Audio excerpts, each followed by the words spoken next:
하나님 지금도 역사하십니다. 우리를 통해 오늘 일하시는 줄로 믿습니다. 아멘.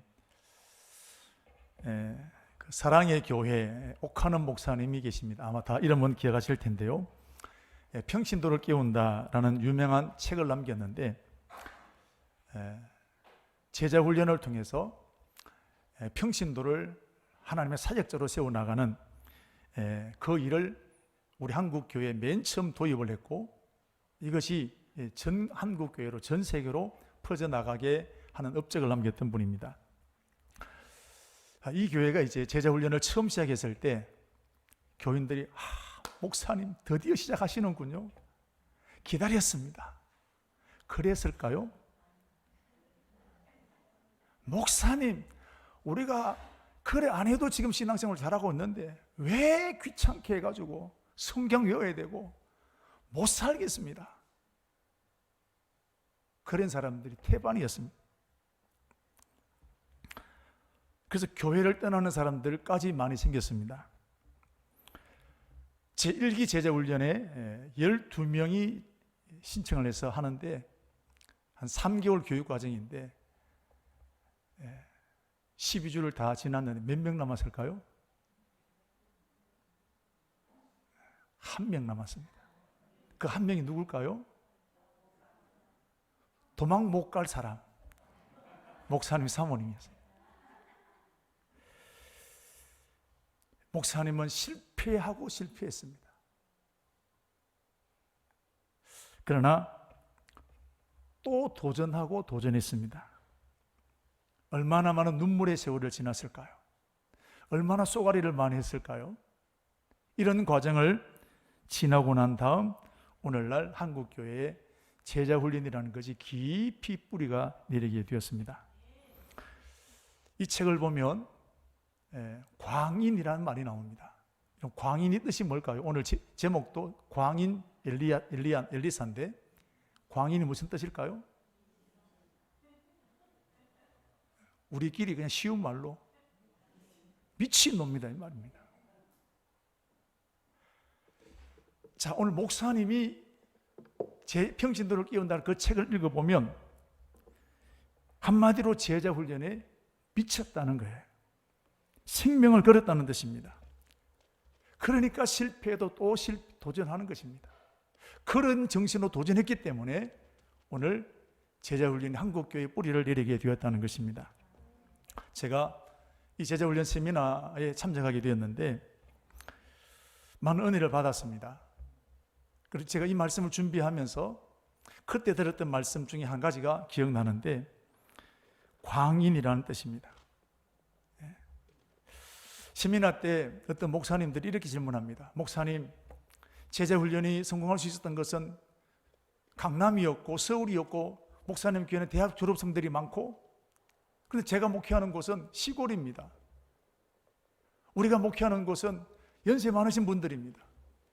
내가 목회하는 곳은 대학 졸업 사람이 없습니다. 하겠단 말입니까? 못한단 말입니까? 이래서 못하고 저래서 못하고 못할 일이 천지라는 거예요. 제자훈련 왔으면서도 우리 교회는 이렇습니다, 내 교회는 이렇습니다 못하겠다는 거예요. 이때 목사님이 딱 한마디를 하니까 질문이 없어졌습니다. 알겠습니다. 그러면 옥목사는 어떻게 하겠습니까? 사람들이 목사님은 하시죠. 정답입니다. 이런 뭐가 문제였습니까? 환경입니까? 의지의 문제였습니까? 의지였습니다. 한마디로 말하면 목사님이 그 일에 몰두하지 않았다는 것이고 열매만 따먹겠다는 것이고 거기에 생명을 걸지 않았다는 것이고 미치지 않았다는 것입니다. 미치면 문제가 안 된다는 겁니다. 여러분, 이게 목회만 그렇게 했습니까? 사업이나 공부나 직장이나 꿈을 이루는 것도 마찬가지입니다. 적당히 해서 되는 일은 없습니다. 설렁설렁해서 되는 일은 하나도 없습니다. 그 일에 미쳐야 되는 것입니다. 우리 앞에 문제는 늘 있습니다. 경기가 여러분 지금만 어렵습니까? 10년 전에도 경기 어려웠습니다. 경기 좋은 때는 별로 없었습니다. 사업하기가 지금만 어렵나요? 그때도 어려웠습니다.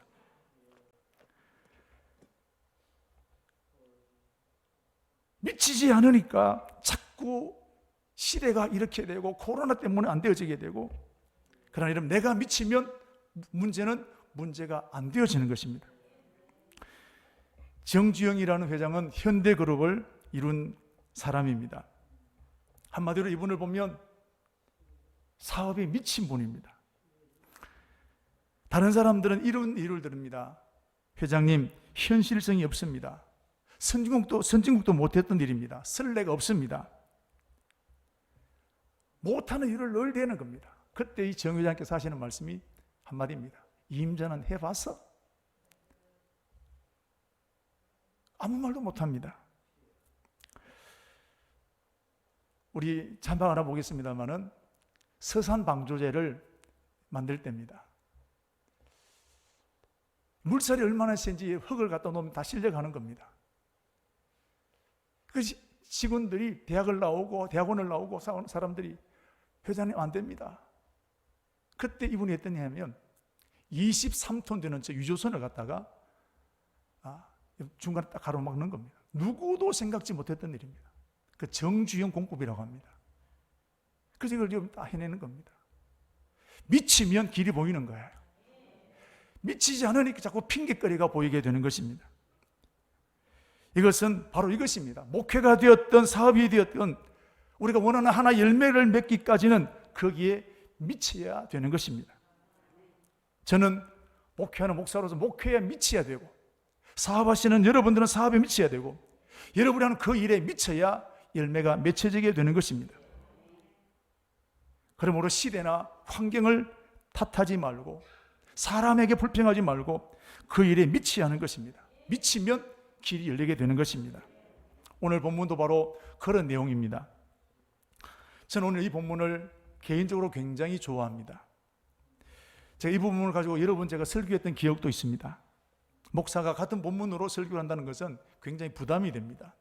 똑같이 설교할 수는 없지 않습니까? 내용은 똑같지만 메시지는 달라야 됩니다. 주제의 초점이 달라져야 됩니다. 엘리사는 엘리야의 뒤를 이어서 하나님의 종으로 부름받은 사람입니다. 그런데 이때에 엘리사만 부름받은 사람이 아니라 많은 사람들이 있었습니다.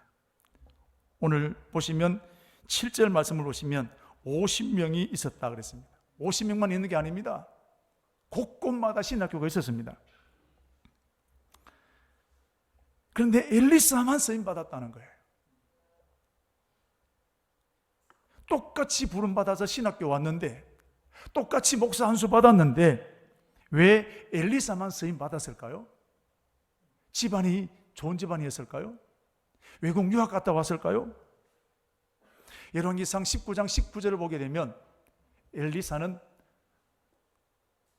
12마리 소로 밭을 가는 전문 농사꾼입니다.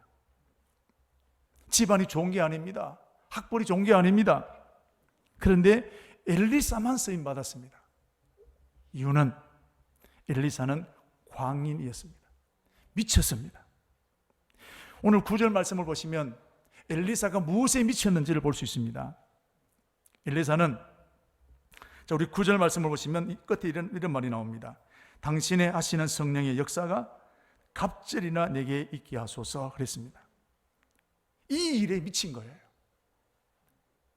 지금 엘리사는 선생님 엘리야보다도 2배의 영적인 능력을 받기를 소원했습니다.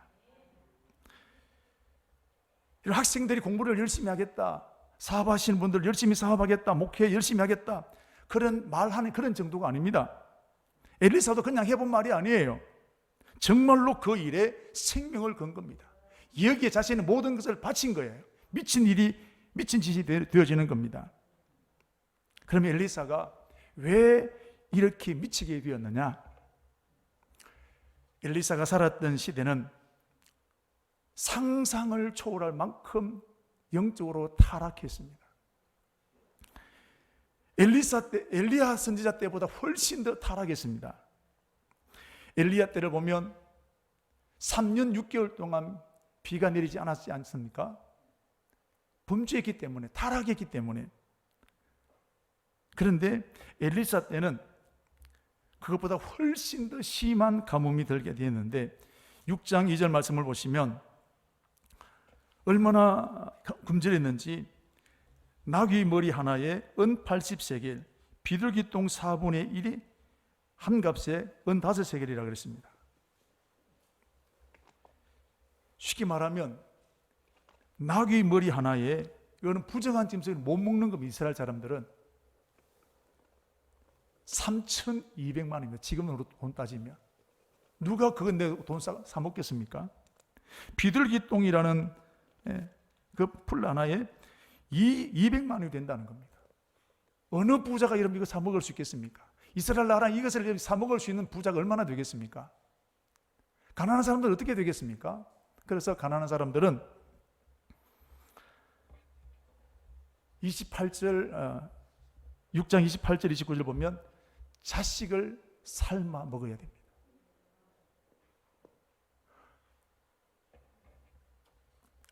부모 여러분, 이게 부모로서 할 수 있는 일입니까? 우리가 여러분 배고프다고 내 자식을 삶아 먹겠습니까? 얼마나 기근이 심했으면 자기 자식을 삶아 먹겠습니까? 한 집에 삶아 먹었습니다. 내일은 저 집에서 하기로 했는데 그 집에 도망가 버렸습니다. 그래서 둘이 싸웠어요. 이 상황입니다. 왜 이런 일이 일어났을까요? 이만큼 영적으로 타락하게 되었고 하나님을 믿는 것을 무시했던 시대가 엘리사 시대였다는 것입니다.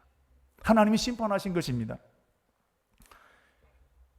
엘리사는 바로 이런 시대에 주의 종으로 부름받았습니다.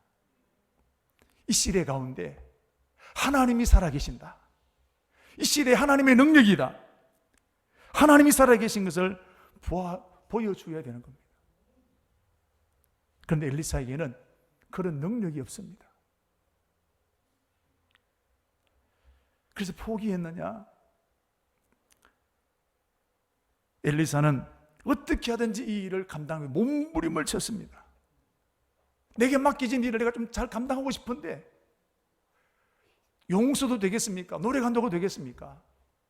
방법이 생기지 않습니다.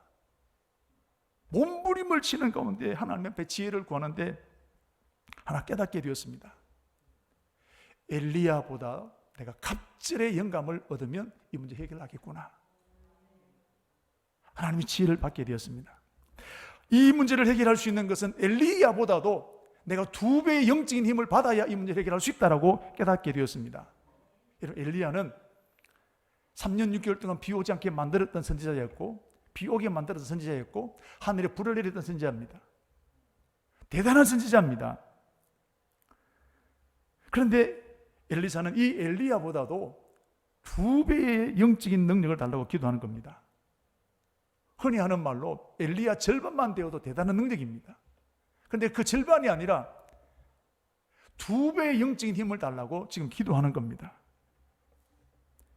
엘리사의 이 모습은 굉장히 교만하게 볼 수 있습니다. 지가 뭔데? 라고 볼 수 있습니다. 자칫하면 엘리야 선생님을 무시하는 행동으로 볼 수 있습니다. 그런데 여러분 그것은 절대로 아닙니다. 엘리사는 타락할 대로 타락한 그 시대 가운데 하나님의 살아계신 것을 보여주기 위해서 엘리야보다도 갑절의 영감을 덧입어야만 이 일을 감당할 수 있다는 것입니다. 이것 외에는 다른 길 없다는 것입니다. 그래서 지금 생명을 걸고 나는 2배의 영적인 능력을 받기를 원한다는 겁니다. 지금 북한이 미사일 공격을 하고 있습니다. 핵무기를 개발하고 있습니다. 우리는 어떻게 해야 되겠습니까? 가만히 있으면 되겠나요? 그것을 막아낼 수 있는 힘을 길러야 됩니다. 그래야 우리는 평화가 유지될 수 있는 겁니다. 자, 이런 시대 가운데 엘리사가 부름받았는데 어떻게 하나님 살아계심을 나타낼 수 있겠습니까? 하나님의 영감을 덧입지 않고는, 갑절의 영감을 덧입지 않고는 이 일은 도저히 감당할 수 있는 일이 아니라는 것입니다. 그래서 엘리사가 어떻게 하느냐? 기도하기 시작합니다. 자, 우리 2절과 4절과 6절에 있는 말씀 보시면 똑같은 말입니다. 여호와께서 살아계심과 당신의 영혼이 살아있음을 두고 맹세하노니 내가 당신을 떠나지 아니하겠나이다. 4절에도 6절에도 가는 곳곳마다 나는 당신의 능력을 덧입기를 원합니다. 그는 능력을 덧입기 전에 난 절대로 당신을 놓지 않겠습니다.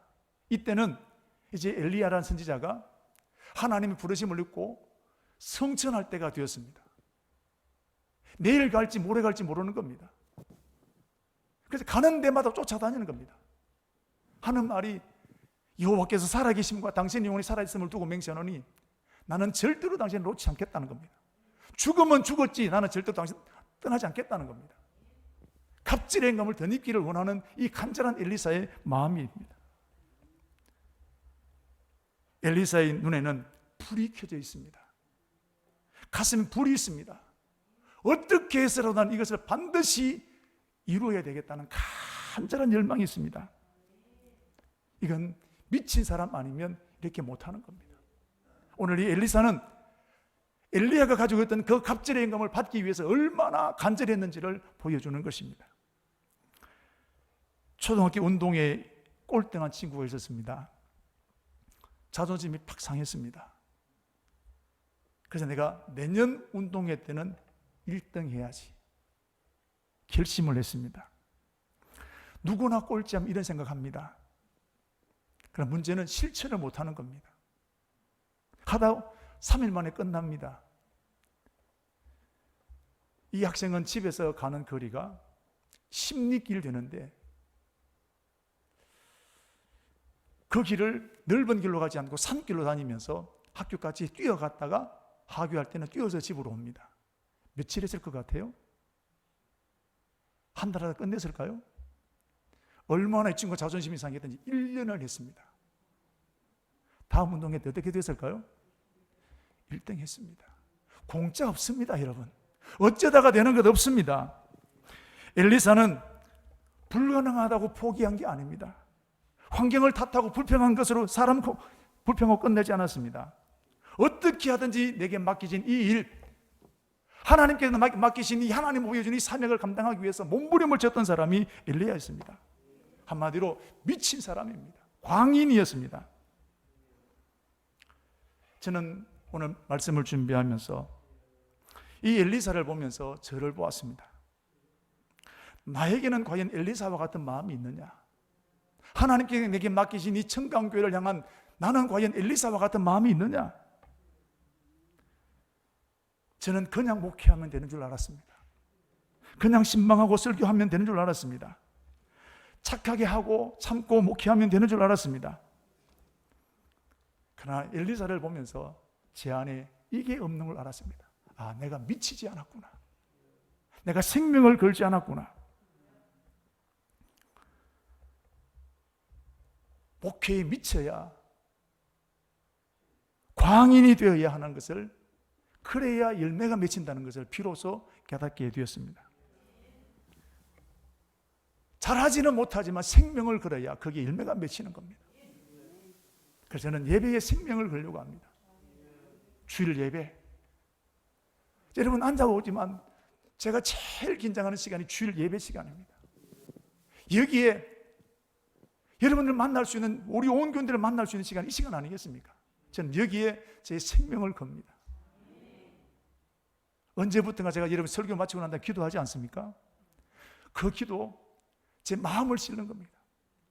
우리 교회 여러분들이 이런 축복이 임하기를 목회 기도하는 거예요.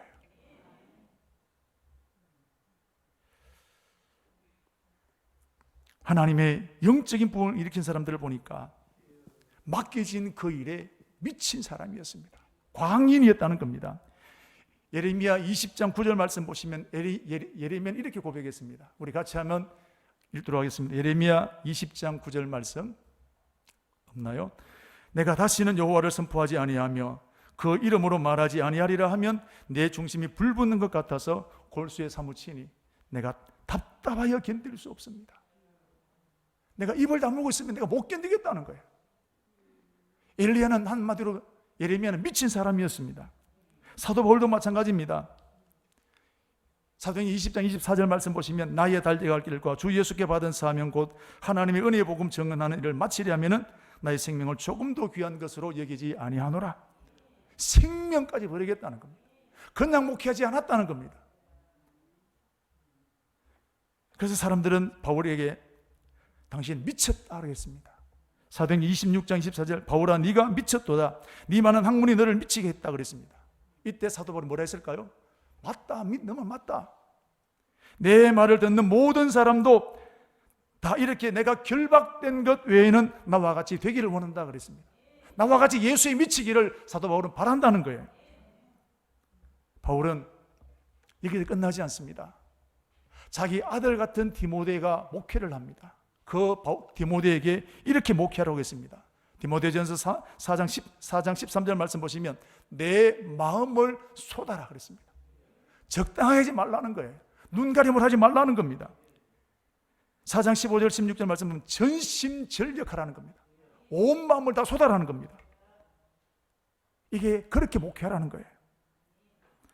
적당하지 말고 광인이 되라는 것입니다. 제가 앞섰던 어르신들을 보니까 어느 한 분 예외 없이 다 목회에 미쳤더라고요. 수영로교회 정필도 목사님 보니까 목회하기 전에 이런 군대 군목으로 근무할 때 이분의 가슴에 불이 있었어요. 하나님, 내가 발령받는 곳에 전 부대를 예수 믿게 해주십시오. 꿈도 크지. 이런 생각 다 하지 않습니까? 그래서 사모님을 친정으로 보냈습니다. 친정이 잘 살아서 월급 나오는 거 다 사역비에 썼습니다. 밤새도록 초소를 옮겨 다니면서 커피를 타주고 기도했습니다.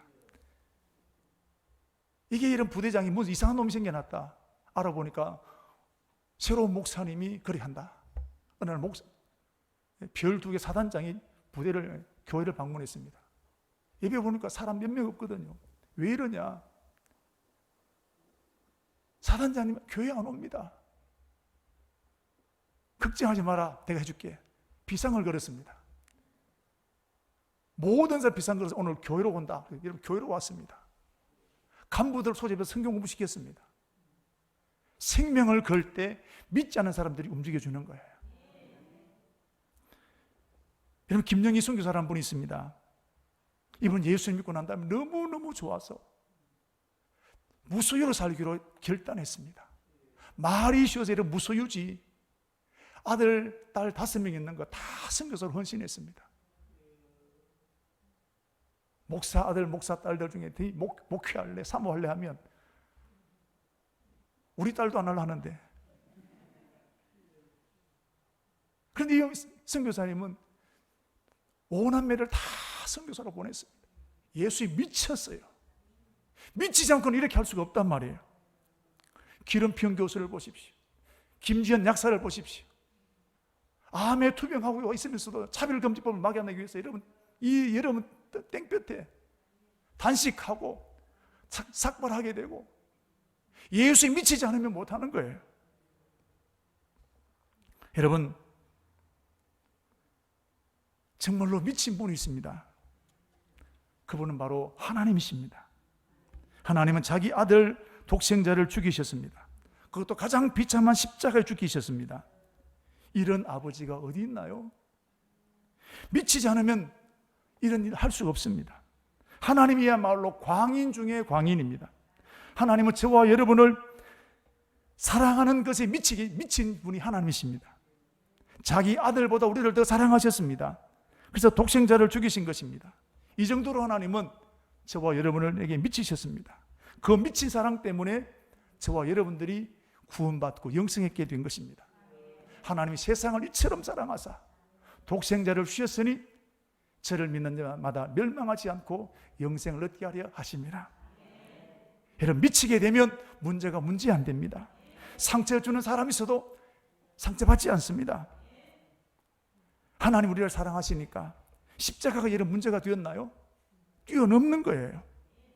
불의한 재판관을 만나고 여러분 과부를 보십시오. 재판관이 만나주지 않습니다. 얼마나 억울하겠습니까? 상처받아야 됩니다. 그러나 자기 마음속에 재판을 꼭 만나야 되겠다는 간절한 소원입니다. 미쳤습니다. 그러니까 이런 상처받지 않는 겁니다. 엘리사도 마찬가지입니다. 이렇게 하나님 앞에 갑질의 영감을 얻어 하나님의 살아계신 것을 이 땅 가운데 보여주기 위해서 이렇게 몸부림을 치게 되는데, 그래서 베델까지 따라갔습니다.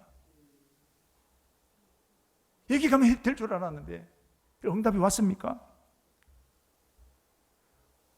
갑질의 영감 오지 않았습니다. 여전히 맹숭맹숭합니다. 포기하지 않았습니다. 그리고 그 두 번째 여리고로 따라갔습니다. 갑질의 영감 받았습니까? 그 세 번째 요단강까지 따라갔습니다. 거리로 따지면 대구쯤 됩니다. 서울쯤 됩니다. 먼 거리입니다. 여기 가면 될 줄 알고 세 번씩이나 따라갔는데도 여러분 영감이 갑자기 오지 않습니다. 이제 엘리야가 떠날 날은 점점 시간은 다가오게 되는데 하나님은 가만히 계시는 겁니다. 얼마나 낙심이 되었을까요? 이때 다른 선지자들은 비웃습니다. 3절 말씀을 한번 보시면, 베델에 있는 선지자들이 엘리사에게로 나와 그에게 이르되 여호와께서 오늘 당신의 선생을 당신의 머리 위로 데려가실 줄 아시나이까? 선생님 이제 하늘 올라갈 걸 모르느냐? 왜 선생님 귀찮게 하냐? 비웃고 조롱하는 겁니다.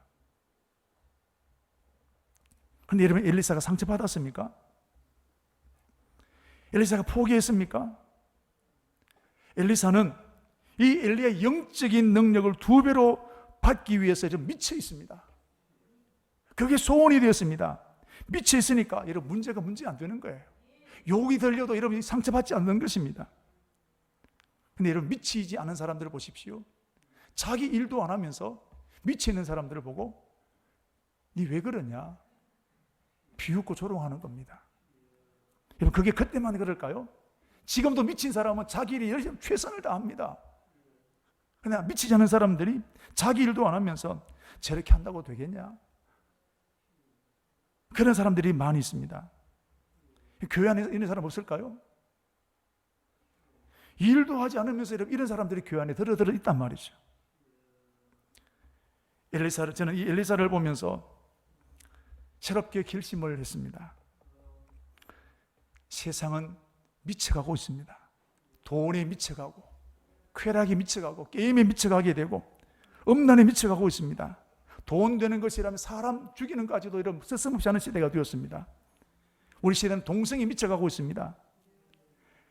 제정신으로 할 수 없는 이런 일들을 정치인들이, 지식인들이, 학자들이, 학생들이 미친 듯이 이러면 거기에 달려가고 있는 것, 이게 미친 세상 아니겠습니까? 이런 세상을 우리가 원망해서 되겠습니까? 바로 이런 시대에 하나님은 우리 청강교회를 세우셨고, 보라 내가 세를 행하리니 이제 나타낼 것이라. 내가 그걸 알지 못하게 반드시 내가 광야 길을 사막에 강을 낼 것이라 약속하셨습니다. 하나님은 이때에 우리 사는 청강교회를 통해서 하나님이 살아계신다는 것, 오늘도 하나님이 이 세상을 통치하신 분이신 것을 나타내기를 원하시는 것입니다. 근데 제가 미치지 못했어요. 오늘 엘리사를 통해서 깨닫게 된 것은 단의 목사인 제가 미쳐야 한다는 겁니다. 광인이 되어야 된다는 겁니다. 복음에 미쳐야 됩니다. 십자가에 미쳐야 된다는 겁니다. 예수님에 미쳐야 주의를 지킬 수 있습니다. 예수님에 미쳐야 복음 때문에 고난당할 수 있습니다. 적당히 예수 믿는 사람은 코로나 오면 떨어지는 겁니다. 적당히 믿는 사람 환난과 비박이 오면 다 떨어지는 겁니다. 예수에 미쳐야 끝까지 십자가를 붙들 수 있는 것입니다. 여러분, 이렇게 생각이 고쳐먹어지니까 문제를 바라보는 눈이 달라졌습니다. 이전에는 누구 때문에 이렇게 되었다라고 원망하고 사람을 비판하는 겁니다. 그래서 어쩔 수 없다, 내 능력 밖이다. 그런데 지금은 이거 어떻게 하면 해결할 것인지 방법을 찾게 되는 겁니다. 기도가 달라졌습니다. 이전에는 하나님, 저 사람 없게 해 주십시오. 저 사람 망하게 해 주십시오. 그러나 지금은 하나님, 감당할 수 있는 힘을 주십시오. 이 문제를 풀어낼 수 있는 능력을 주시기를 원합니다. 기도가 달라집니다. 생활이 달라집니다. 될 수 있으면 원망하지 않으려고 합니다. 불평하지 않으려고 합니다. 대신 길이 뭘까? 방법이 뭘까? 찾으려고 하는 것입니다. 여러분, 미치면 내가 달라집니다. 미치면 내가 세상을 보는 눈이 달라지게 되는 것입니다. 세상은 절대로 바뀌지 않습니다. 내가 미치면 세상은 변화되어지는 것입니다. 내가 미치면 상대방이 변화되어지는 것입니다. 목회만 그럴까요? 사업에 성공하기 위해서는 그 사업에 미쳐야 됩니다. 이거 할까 저거 할까? 아닙니다. 지금 하고 있는 그 일에 미치십시오. 그래야 결론이 나는 것입니다. 꿈을 이루기 위해서는 여러분 그 꿈에 미쳐야 되는 겁니다. 그리고 절대로 불평하지 마십시오. 시대가 불경기난 그럴듯한 변명하지 말아야 됩니다. 내가 보증서 잘못 써서 이렇게 되었다. 물려받은 재산이 없어서 그렇다. 누구 때문에 이렇게 되었다. 절대로 그럼 하지 마십시오. 실패자남 이러면 그 말 하는 것입니다. 그 일에 미친 사람은 절대로 핑계하지 않고 누구 때문에 이렇게 되었다고 원망하지 않습니다. 실패한 사람만이 환경을 탓하고 사람을 원망하게 됩니다. 야곱을 보십시오. 야곱같이 여러분 20년 동안 외삼촌을 만났습니다. 악덕 기업주를 만났습니다. 뭐라 했습니까? 내가 추위와 더위를 무릅쓰고 눈붙일 겨를도 없이 일했다 그랬습니다. 그 일에 미쳤습니다. 여러분, 저 직장 가면 잘하겠지, 저 교회 가면 내가 열심히 할 텐데, 그러지 마십시오. 지랄 같은 여기에서 이겨내십시오. 내가 볼 때 지긋지긋한 여기에서 승리하십시오. 그래야 승리하는 것입니다. 저는 우리 청강교회에서 여러분이 열매 맺는 사람들로 세워지게 되기를 축복합니다. 미치면 기도가 달라집니다. 포기하지 않고 끝까지 기도하게 됩니다. 오늘 엘리사 보십시오. 베델에서 안 되니까 여리고 안 되니까 여러분 길갈까지 갑니다. 아무런 응답이 없습니다. 짜증이 납니다. 포기했습니까? 끝까지 기도했습니다. 기도했을 때 하나님께서 2배의 영적인 능력을 부어주셨습니다. 그래서 엘리사는 그 시대 가운데 하나님이 살아계신 것을 생생하게 증거하는 사역자가 되었습니다. 그래서 나만 장군을 고쳐준 거예요. 오늘도 자기 일에 미친 사람이 나와야 됩니다. 우리 청강교회는 이 시대에 하나님이 살아계신 것을 보여주는 교회가 되어야 됩니다. 그 일을 위해서 목사도 예수에 미쳐야 합니다. 여러분도 예수에 미쳐야 합니다. 미치면 하나님이 역사하시는 겁니다. 미치면 하나님이 길을 여시는 것입니다. 이 은혜가 우리 교회 위에 충만하게 되기를 축복합니다.